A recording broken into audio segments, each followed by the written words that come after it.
And I think that we need to be skeptical of everything that we are told by people in power. And I mean, that obviously should be the mantra of being a journalist to begin with. If your mother tells you she loves you, get a second source. Right. But we just need to remember that. Like, politicians lie. White Houses lie. Power is an aphrodisiac. And we just need to all remember that and not take at face value anything that we're told. Not take at face value anything we're told. Interesting. I want to talk about this a little bit more because Biden recently came out and had some things to say and kind of lashed out at the media just a little bit on this entire situation. But of course, we got to go back in time a little bit. Obviously, you saw the Jake Tapper clip there talking about, well, we can't just believe anything, which is just absolutely bogus. I think it's just another ploy to basically go after Uncle Trump, right? Because we saw the unfair treatment of Trump versus Biden. Trump has obviously been president before, which makes null and void their whole notions of, well, Trump's going to be a dictator, Trump's going to destroy the country, blah, blah, blah, blah, blah. He was already president once before, and we elected him again. But we've seen the unfair treatment between the two because, if you guys remember, there was a point in time where Trump sipped some water, and it was like all over the news. There was a point in time where Trump walked down a ramp slow because it was wet, and it was all over the news. But all of a sudden, when Biden's mumbling and bumbling, stumbling over sandbags, getting lost in the Amazon forest, wandering off like a lost puppy, all of a sudden now you just believe what the White House says. But when Trump was in office, any chance you got to turn it into, oh my goodness, Trump is declining, any chance you got, like, that's what you turned it into. So I'm not buying it. But let's jump into this clip of Joe Scarborough getting confronted straight to his face. Check it out. Looking back at that, do you say, well, it was misleading to say best Biden ever without caveating it and say, except on the days when he's not the best Biden ever? Well, but I never saw those days personally. Well, you did, because you saw him address a dead congresswoman, and you saw him in South Carolina. A dead congresswoman, yeah. Yeah, well, I mean, more than that. I mean, I can show you. I can show you the RNC clip reels. There were plenty of days in public when he was not the best Biden ever, and of course, shortly after, he stumbled and bumbled around. Mark, I mean, yeah, he certainly did. Donald Trump did. Other politicians did. But it. I'm sorry, I got to stop that there, because have you guys noticed that whenever there's any type of criticism to be given to Democrats, they always bring up Trump every single time. And it's the same thing when it comes to voting, right? When you would ask someone, why would you vote? Why are you voting for Biden? Or why would you vote for Kamala? It always reverted back to Trump every single time. That's all they do 24/7. Trump, Trump, Trump, Trump, Trump, Trump, Trump, Trump. Well, but Trump. This whataboutism, man, this stuff has got to go. It's got to go. I'm sick of it. And it's actually the same case as a lot of times when I've gone in and talked to Donald Trump.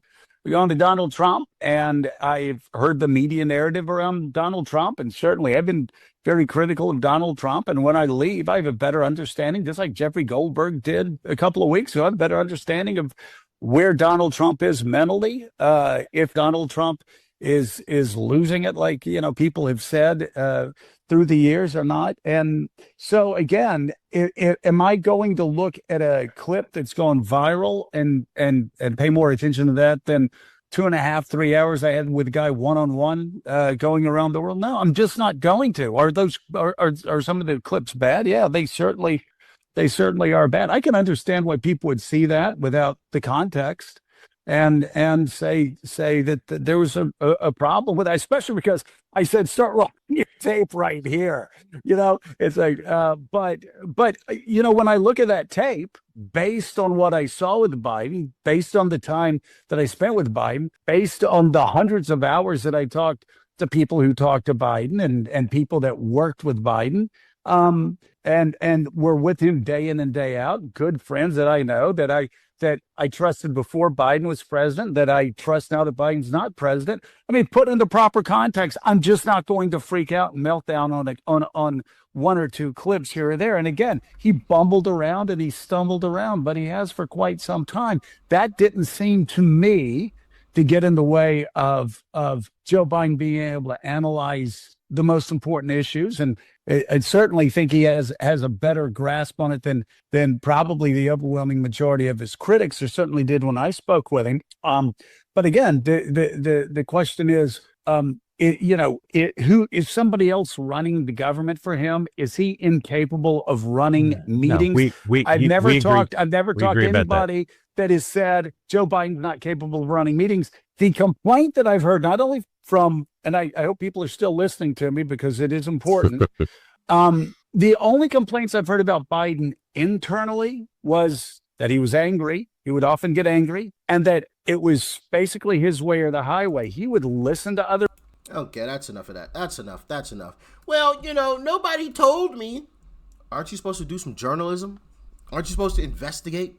I don't think anybody needs to tell me that my grass is green in order for me to know that the grass is green.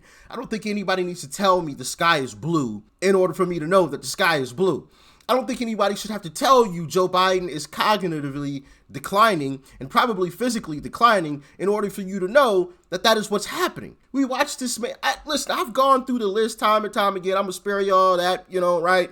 Matter of fact, I'm going to give you just one famous example, one example that's one of the most funniest ones ever, when he couldn't read a teleprompter properly and he said, end of quote, repeat the line. And you saw even Kamala behind him was like, she got a little bit of a smirk on her face because she was trying to hold it together because obviously she knew she was in front of a camera.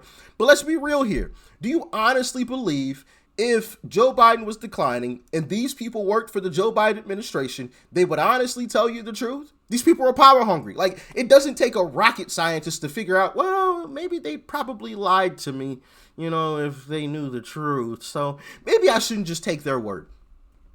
So I'm not buying these excuses. I'm just not. Because even before he was president, there were signs. I know them. His sister Val complained, as a fact, in 2019 that he should not be running for president because he's got cognitive Parkinson's or whatever. He had a cognitive decline, and it's mean. And Jill was pushing it, and Jill was saying he needs to do this to work out his grief from Beau's death. So even before he ran for president, there were signs there. These people, we don't despise these people in mainstream media enough, man. I tell you, I'm so serious. We do not despise these people enough. But let's hop into this clip of Joe Biden that recently dropped because he talked to the media. Check it out.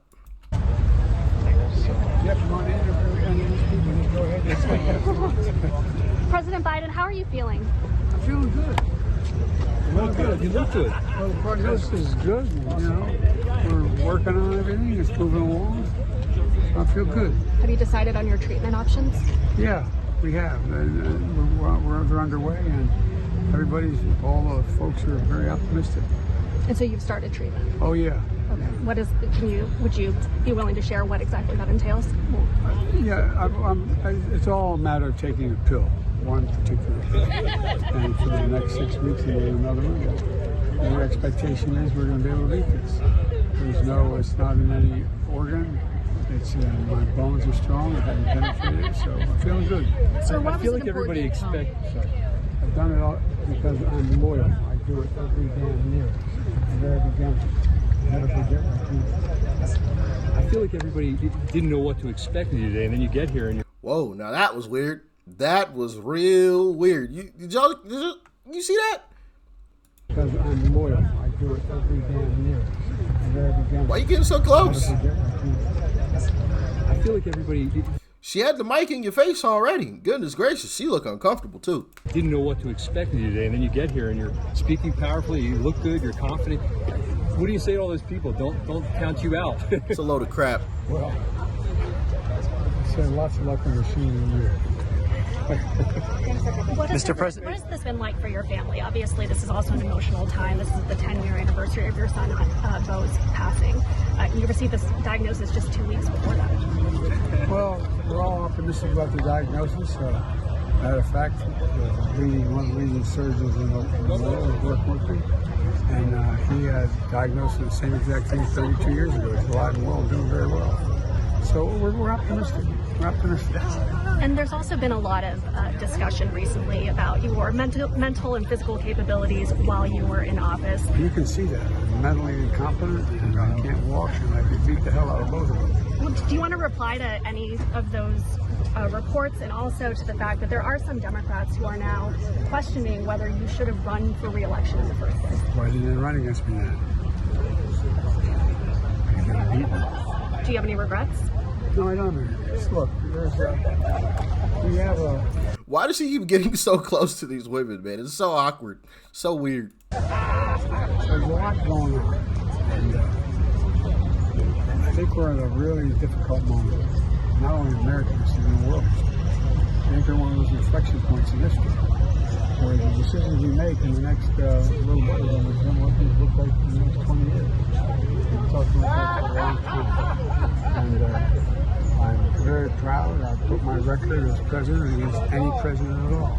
You notice that 12 to 10 leading presidential historians rated me pretty good on that list, and the guy I ran against is rated him last. So we'll see. So you had your grandson with you. What was it mean to have your family? Were you able to look out at him while you're talking? This was good. Look, that's my son and Bo's son. And both started coming here with me about the same age. So it's, and he wanted to be where his dad has been and what he's doing. He just graduated from high school and going off to college in the fall. And I'm really proud of him.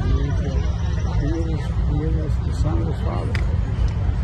Do you have anything to say to the press secretary about who went after your wife yesterday at the briefing? I don't know who the press secretary is. Somehow, I don't think he was joking. Like, I genuinely don't believe that was a shot at the press secretary. Why can't I think of her name? Caroline Leavitt. I drew a blank there for a minute. He was like, I don't know who the press secretary is. I don't think he's joking. I really don't. But yeah, man. Listen, this whole whataboutism stuff that all of these folks try to do when they're asked about Biden's cognitive decline, it's a load of crap. It's a load of crap. They all knew. We all knew. They all saw the same things that we all saw, and they probably saw even more, right? They probably saw a whole lot more, okay, and knew a whole lot more because they know people that are in the Biden administration. And I know somebody was talking. Now, do I think everybody in the Biden administration was like, talking to folks outside saying, oh yeah, Biden's declining. Hey, it's pretty bad. No, I don't believe everybody was that way. But there were some folks. I can almost guarantee it. Like, there's no way nobody was like, yeah, he is a little bad. But even if there was, so let's give them that. Let's say everybody in the Biden administration lied. You don't use your own two eyes. You don't use your own two ears. I mean, God gave you both of them for a reason. You don't use them. We could all hear him mumbling and bumbling and stumbling and talking about people who had unfortunately passed away already as if they were still there. You didn't hear that? You didn't watch him stumble over sandbags and wander off like a lost puppy and had to take the short stairs onto the plane instead of the regular stairs? You didn't see that? You didn't see him not being able to read a teleprompter, end of quote, repeat the line. Like, you didn't see that. You didn't see Jill Biden stepping in at every chance that she could to try to cover for Biden when he started wandering off. You didn't see that? And if you didn't, why are you on national television reporting the news? That's my question. If you can't see that, you are as blind as a bat and should not be on our TVs. Simple. Of course they saw it. But they wanted to cover for it. And now notice one of the other things that they always do is they point the finger at somebody else. It's never, yeah, I lied. They always point the finger at somebody else. Well, they didn't tell me the truth. Well, I heard this. And well, when I sat down, I didn't see that. What?